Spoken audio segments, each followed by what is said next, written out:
ကျွန်တော်တို့မြန်မာသားစင်တင်တေးဂီတဖြော်ပြပွဲတွေဟာတဖြည်းဖြည်းပျောက်ကွယ်လို့မတတ်ဖြစ်နေပါပြီ။ဒါကြောင့်မို့ဒီပွဲမျိုးမှာဖြော်ပြခွင့်ရတာဝမ်းသာမိပါတယ်။ကျွန်တော်တို့မြန်မာသားတေးတွေနောက်နှစ်ပေါင်း90တရားတိုင်လဲပျောက်ကွယ်မသွားနိုင်ဘူးဆိုတာကိုတော့ပြည်သက်များ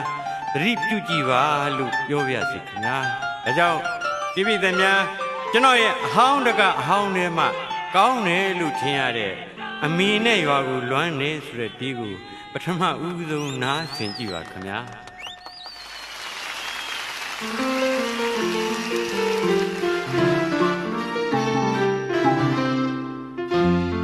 မြို့ကြီးကြကြီးရောက်တာ3 နှစ်3လီကြာပြီအမေရဲ့ပညာမွေးအမေကပေးတနေ့တစ်ချိန်မှသားပြောရတယ်ရွာနဲ့နေဝေးပြီမဲ့ဘဝရှင်ရည်တွေလို့သာတကယ်အတ္တသိပညာရှာရင်အပေါင်းအသင်းငယ်ချင်းများနဲ့ကစားခုနာပြောပါကြတယ်သာသမုကအမှန်တကယ်အမင်းနဲ့ရောမတာကျွန်တော်မှဖြေရတယ်ရွာချင်းဘယ်လိုပြောင်းမိခင်အိုးနေထိုင်ကောင်းမှသာကွယ်ဝီရဲဆွေးရဲညမအနီးကျွမ်းမိမဲ့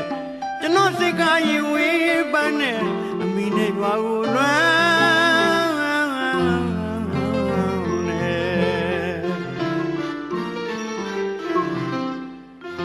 းငယ်စဉ်ကဆရာတော်ကျောင်းမှာ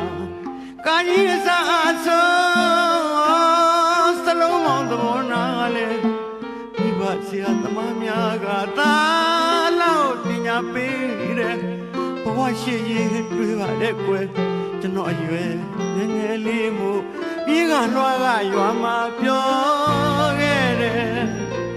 အော်ခုဆိုမျိုးရောက်လို့တက္ကသီလာအောင်မြင်နေတငယ်ချင်းများနဲ့အတိအမြင်ကျွဲခုံမင်းလျာတွေပေါ်ပြီးမဲ့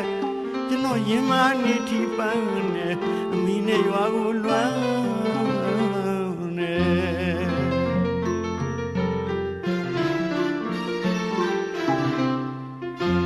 ယုံကြည်ချက်မြင်မှာ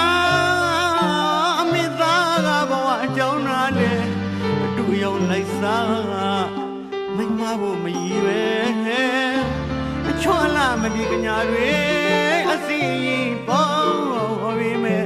တန်သူကကြောင်းစာကိုခင်တွေကျေးဇူးရှင်အမေထံလို့ရဲ့ပညာဆုံးမပြန်မယ်အမေ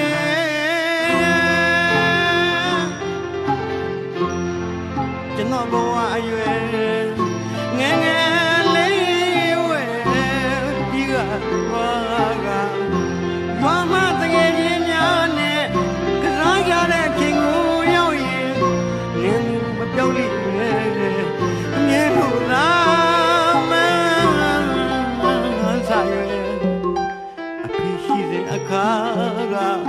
ဘာလို့ရှင်ပြကြလို့မျက်ရည်စိုးကသာခေါ်ခဲ့တယ်